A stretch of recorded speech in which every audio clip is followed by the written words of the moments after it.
Break के बाद Telangana express में बात करेंगे भारत जोड़ो यात्रा की, जिसको तवक्कुओं से ज्यादा कामयाब बताते हुए राहुल गांधी ने कहा है कि इस यात्रा के जरिए वो मुल्क को जोड़ने और नफरत और तशद्दुद के माहौल को खत्म करना चाहते हैं और उन्हें लगता है कि इस मकसद पर वो सही सिमत में आगे बढ़ रहे हैं। हफ्ते को यहां कांग्रेस हेडक्वार्टर में भारत जोड़ो यात्रा के दौरान मुनक्किद 9वीं प्रेस कॉन्फ्रेंस से खिताब करते हुए मिस्टर गांधी ने कहा कि इस यात्रा से उन्होंने बहुत कुछ नया सीखा है और यात्रा के दौरान बीजेपी और राष्ट्रीय स्वयं सेवक आरएसएस ने उन पर जो तनकीद की है उसने भी उन्हें सबक सिखाया है और उससे उनके बुनियादी सोच को तकवीत मिली है। उन्होंने कहा कि इस यात्रा के जरिए वो हम वतनों को जिंदगी का एक नया तरीका देना चाहते हैं, लेकिन यह तरीका लोगों तक ना पहुंचे, इसलिए बीजेपी और आरएसएस उन्हें बदनाम करने की पूरी कोशिश कर रहे हैं। उन्होंने कहा कि वो सच्चाई के रास्ते पर चल रहे हैं और वो जानते हैं कि कोई भी प्रोपेगेंडा सच्चाई को छुपा नहीं सकता और उन्होंने कहा कि अब तक उन्हें बदनाम करने की मुहिम पर तकरीबन 5,000 करोड़ खर्च हो चुके होंगे, लेकिन उससे उन्हें कोई फर्क नहीं पड़ रहा है और अगर इस काम पर मजीद खर्च करेंगे तब भी कोई फर्क पड़ने वाला नहीं है।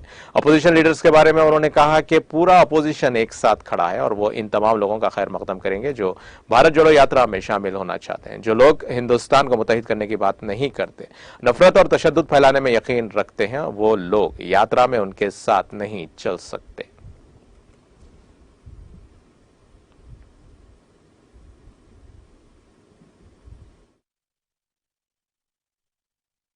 शुरुआत में लगा कि भाई देखो हम पैदल चल रहे हैं, मगर फिर आस्ते आस्ते पता लगने लगा कि एक्चुअली ये जो यात्रा है, जिसको मैंने नदी भी कहा है, ये एक जीवित चीज है। इसकी एक आवाज है, इसकी भावनाएं हैं, फीलिंग्स हैं, और ये एक प्रकार से हिंदुस्तान की भावनाएं हैं, फीलिंग्स हैं। तो ये यात्रा हमें ये चीजें बता रही है। तो मुझे एज ए इंडिविजुअल काफी सीखने को मिला और मैं सबको धन्यवाद करना चाहता हूं जो भी हमारे साथ आए। आप लोग में से बहुत लोग आए और खासतौर से जो हमारे ऊपर आक्रमण करते हैं, मेरे जो आरएसएस के, बीजेपी के मित्र हैं, उनको भी मैं धन्यवाद करना चाहता हूं, क्योंकि एक्चुअली हो क्या रहा है, जितना वो आक्रमण करते हैं उतनी हमको अपनी पोजीशन इंप्रूव करने का मौका मिलता है। तो मैं चाहता हूं, और मैं सीरियसली बोल रहा हूं, मैं चाहता हूं कि वो थोड़ा और जोरों से करें और अग्रेसिवली करें, तो कांग्रेस पार्टी को और हमें, मतलब अपनी जो आइडियोलॉजी है वो अच्छी तरह समझ आए। एक प्रकार से मैं उनको अपना गुरु मानता हूं कि वो मुझे रास्ता दिखा रहे हैं कि क्या नहीं करना चाहिए, रिएक्ट कैसे करना चाहिए, और अच्छी ट्रेनिंग दे रहे हैं मुझे, तो उनका भी मैं धन्यवाद करना चाहता हूं। देखिए, जैसे मैंने कहा, मेरे लिए, जैसे कल मैं किसी से बात कर रहा था, उन्होंने मुझसे पूछा कि देखो यात्रा के बाद क्या होगा, हमें प्लानिंग करनी है कि यात्रा के बाद क्या करेंगे। काफी लोगों ने कहा है ईस्ट वेस्ट यात्रा, कोई और कुछ और कह रहे हैं, और मैंने उनको जवाब दिया, देखिए ये जो हमारी यात्रा है ये हमें कुछ बताने की कोशिश कर रही है।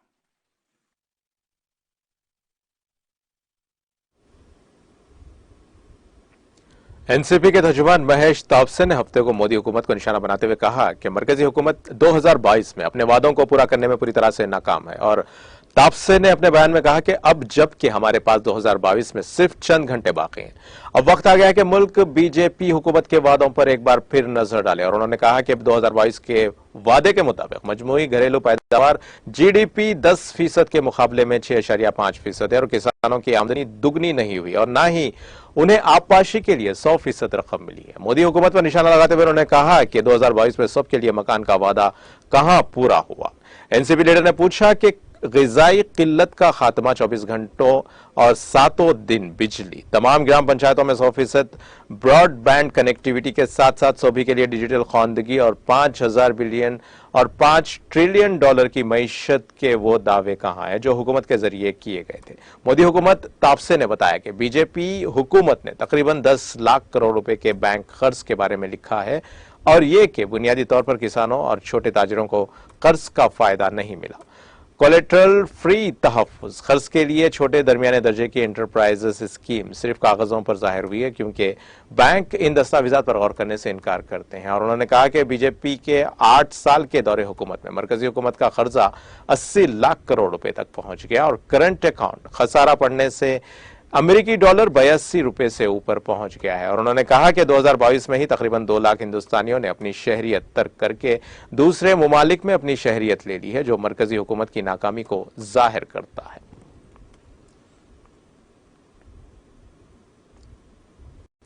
केरला के गवर्नर आरिफ मोहम्मद खान ने हफ्ते को रियासत के लोगों को नए साल के मौके पर मुबारकबाद दी। अपने मुबारकबादी पैगाम में गवर्नर ने कहा कि मैं केरला के लोगों और बैरून मुल्क में रहने वाले केरला के लोगों को नए साल पर मुबारकबाद देता हूं और उनकी खुशहाली की तमन्ना करता हूं।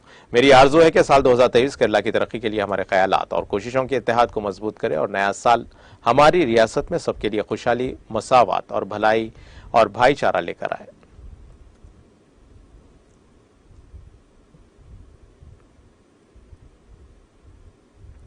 हिमाचल प्रदेश के मंडी जिले में शनिचर की सुबह ज़लज़ले के हल्के झटके महसूस किए गए और शिमला के मौसमियाती मरकज के मुताबिक आज सुबह 5:51 पर ज़लज़ले के झटके महसूस हुए।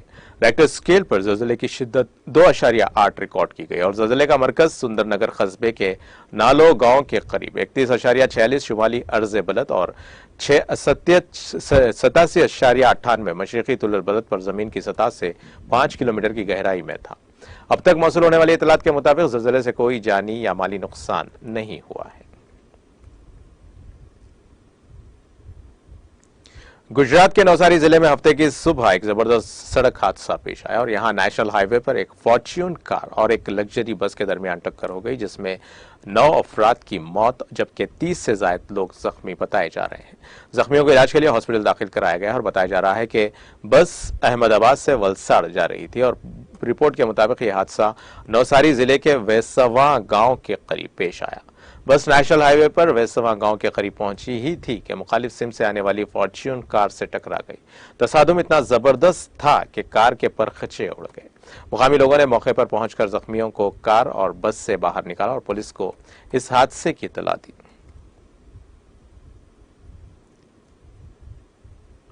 जम्मू कश्मीर के जिले कठुआ के बानी इलाके में हफ्ते की सुबह एक दिलदोज सड़क हादसे में 3 अफराद की बरसरे मौके मौत हो गई, जबकि चौथा जख्मी हो गया। और जराये ने बताया कि कठुआ में बानी बसोली रोड पर एक गाड़ी गहरी खाई में जा गिरी, जिसके नतीजे में 3 अफराद की बरसरे मौका ही मौत वाक़ हो गई, जबकि एक जख्मी हो गया। उन्होंने कहा कि जख्मी को इलाज और मुआलजे के लिए हॉस्पिटल मुंतकिल किया गया और मुतवफ़्फ़ीन की शिनाख्त अजय साकिन बिलावर, मोहनलाल साकिन डोडा और काकोराम साकिन डोडा, जबकि जख्मी की शिनाख्त राजेश कुमार के बतौर हुई है।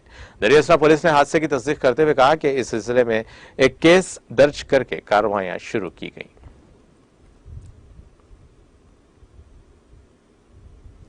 रूस के सदर व्लादिमीर पुतिन ने उम्मीद जाहिर की है कि चीन के सदर शी जिनपिंग मौसम बहार में रूस के सरकारी दौरे पर आएंगे। 2023 के मौसम बहार में सदर शी का ये दौरा यूक्रेन पर रूसी हमले का 1 साल मुकम्मल होने के बाद की तारीखों में मुतवक्को है और इस मुतवक्के दौरे को चीन की तरफ से रूस के साथ यूक्रेन हमले के हवाले से अवामी सतह पर एक इज़हार एकजहती के तौर पर देखा जा रहा है। मुतवक्का दौरे का जिक्र दोनों मुल्कों के दरमियान एक वीडियो कॉन्फ्रेंस के दौरान सामने आया, जिसमें सदर पुतिन ने कहा कि प्यारे चेयरमैन, हम आपकी सरकारी दौरे पर मॉस्को आमद की तवक्को अगले मौसम बहार के साथ करते हैं। यकीनन यह दौरा दुनिया के लिए रूस और चीन की खुर्बत के इजहार का बायस बनेगा। और 8 मिनटों पर मुहित इस वीडियो कॉन्फ्रेंस की गुफ्तगू में सदर पुतिन ने कहा कि रूस और चीन के ये ताल्लुकात इस अहमियत को बढ़ाते हैं जो आलमी इस्तेहकाम की जरूरत है। दोनों मुल्कों के दरमियान फौजी ताउन को मजीद गहरा करते हैं और सदर शी जिनपिंग की तरफ से जो जवाब, जो कि इस कॉन्फ्रेंस की मजमूई दौरानिये के 1/4 हिस्से पर मबनी था, कहा गया कि चीन रूस के साथ स्ट्रेटेजिक ताल्लुकात बढ़ाने को तैयार है, खुसूसन ये सूरत हाल जिसे दुनिया में बड़े पैमाने पर मुश्किल सूरत हाल कहा जा रहा है। और वाज़ेह रहे कि जब से रूस ने 24 फरवरी से यूक्रेन पर हमला किया है, रूस और चीन के दरमियान ताल्लुकात लामहदूद हो गए। एक तरफ जहां मगरबी ममालिक रूस पर पाबंदियां लगा रहे हैं, दूसरी जानिब चीन रूस की फौजी कार्रवाई की मजम्मत भी नहीं कर रहा है और चीन सिर्फ अमन की जरूरत पर जोर देता है। शुमाली कोरिया ने हफ्ते को जापान के समंदर की तरफ से कम फासले तक मार करने वाले 3 बैलिस्टिक मिसाइल्स का तजुर्बा किया और जनूबी कोरिया की योनहाप न्यूज एजेंसी ने फौज के हवाले से यह इत्तला दी है। योनहाप ने जनूबी कोरिया के joint chief of staff JCS का हवाला देते हुए कहा कि शुमाली कोरिया ने हफ्ते को मुकामी वक्त के मुताबिक सुबह 8 बजे के करीब सूबे हवांगे की चंगुआ काउंटी से मिसाइल का तजुर्बा किया। JCS ने हफ्ते को एक बयान में कहा कि हमारी फौज निगरानी और चौकसी को मजबूत बनाते हुए अमेरिका के साथ करीबी ताउन के लिए पूरी तरह तैयार है। जापान की क्योदो न्यूज एजेंसी ने वजारत दिफा के हवाले से बताया कि तीनों बैलिस्टिक मिसाइल्स ने 350 किलोमीटर 217 मील की दूरी से परवाज की, जो ज्यादा से ज्यादा 100 किलोमीटर 62 मील की बुलंदी तक पहुंच गई। तमाम मिसाइल जापान के खुसूसी इख्तिसादी जोन से बाहर गिरी हैं और इससे कबल हफ्ते के रोज योनहाप न्यूज एजेंसी ने इतला दी थी कि पैंग यांग ने बहिरे जापान की तरफ से एक बैलिस्टिक मिसाइल का तजुर्बा किया, जबकि जापानी मीडिया ने 2 मुश्तबा लॉन्चों की इत्तला दी है और जापानी मीडिया रिपोर्ट्स के मुताबिक वजीर आजम फोमियो केशिदा ने मुतालिका वजारतों को शुमाली कोरिया के हफ्ते के तजुर्बे का तफसीली तजुर्बा करने की हिदायत दी है और जापानी वजीर आजम के दफ्तर के तहत एक क्राइसिस रिस्पॉन्स सेंटर कायम किया गया और नुकसान की कोई इत्तला मौसूल नहीं हुई है। ट्यूनिस के सदर कैस सईद ने मुल्क में हंगामी हालत को मजीद 1 माह तक बढ़ाने का फैसला किया है और जमहूरिया ट्यूनिस JRT के ऑफिशियल गेजेट जनरल ने इतला दी है कि सईद ने मुल्क में नाफिज हंगामी हालत को मजीद 1 माह तक बढ़ाने का फैसला किया है। इसका इतलाक 1 जनवरी से 30 जनवरी 2023 तक होगा और ट्यूनिस में पहली बार 24 नवंबर 2015 को हंगामी हालत का ऐलान किया गया था। सदर के मुहाफिज की बस पर बम हमले के बाद जिसमें 12 मुहाफिज मारे गए थे, जिसके बाद मुल्क में इमरजेंसी नाफिज कर दी गई थी और ट्यूनिस में हंगामी कानून हुक्काम को गैर मामूली इख्तियारात की इजाजत देता है और बशमूल घर में नजरबंदी, सरकारी मीटिंग्स पर पाबंदी और कर्फ्यू लगाना, मीडिया की निगरानी और अदलिया की इजाजत के बगैर मीडिया सेंसरशिप पर पाबंदी सदर ने इससे कबल 18 फरवरी को रवां साल के आखिर तक मुल्क में नाफिज इमरजेंसी को बढ़ा दिया था। अमेरिकी सदर जो बाइडेन ने हफ्ते के रोज वजीर आजम नरेंद्र मोदी की वालदा हिराबेन के इंतकाल पर ताजियत का इजहार किया है।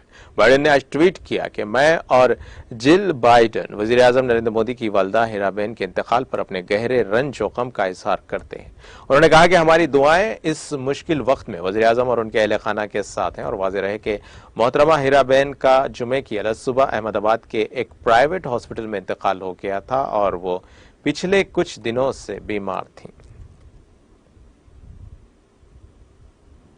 जापान के शुमाल मशरकी हिस्से में यामागाता प्रीफेक्चर में लैंडस्लाइडिंग की जद में आने से 10 इमारतें जमी बोस हो गई और जबकि इस हादसे में कम से कम 2 अफराद जख्मी हो गए। ये मालूमात NHK ब्रॉडकास्टर की रिपोर्ट में दी गई और रिपोर्ट में पुलिस के हवाले से बताया गया है कि हफ्ते की अलग सुबह सरवक्का शहर में एक चट्टान गिरने से एक 70 साल बुजुर्ग और एक 60 साल खातून जख्मी हुए।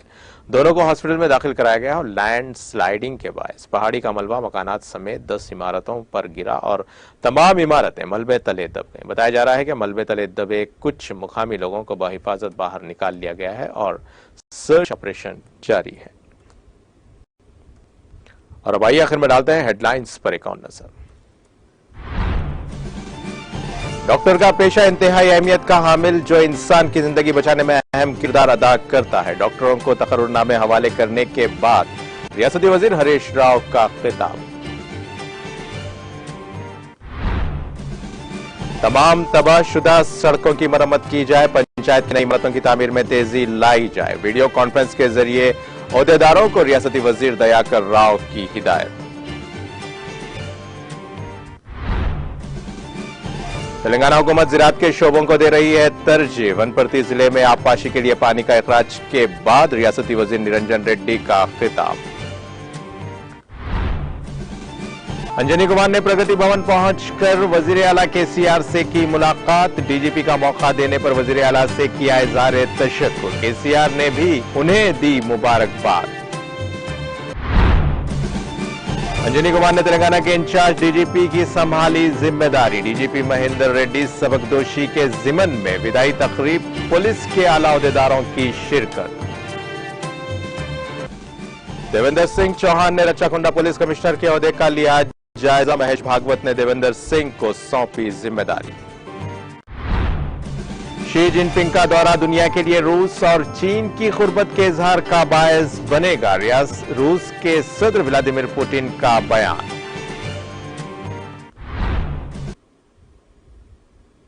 और इसी के साथ नाजरीन, तेलंगाना एक्सप्रेस का सिलसिला यहीं खत्म होता है। ताजा खबरों के लिए देखते रहें TTV न्यूज और अब मुझे दें इजाजत। अल्लाह हाफिज।